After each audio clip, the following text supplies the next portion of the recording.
I think especially our age group, our kids' age group, the thought of college and how do you select a college and how do you think about what does college actually mean comes up a lot among just my friend group as well as community frequently. What is the right college, or are you still going for the top 25 or however you want to define it? Especially now, I'd love to hear your thoughts on how you've seen this whole system evolve. I know you've kind of explored a number of different schoolings out there, and just want to see what your latest takes are on this topic.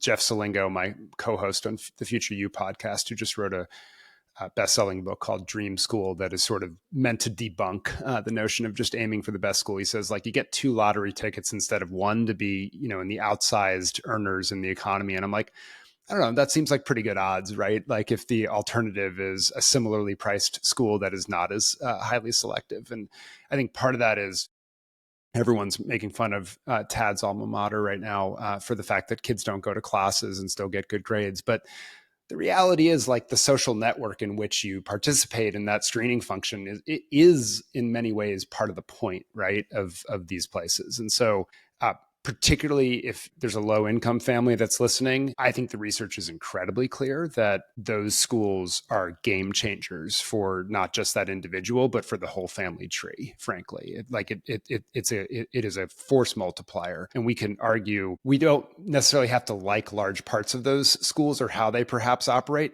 That reality, I think, is still the case. And I think we're moving into a world in which there's also going to be more pathways into good living potentially if the economy holds that are not just through college, right? And so I think that's the other part of the equation, is being more open-minded. If someone says, hey, I want to go into the CTE pathway because that's career technical education, because that's what I'm really excited about, right? Like I want to get my hands into contracting or whatever it might be. And that's where I see opportunity.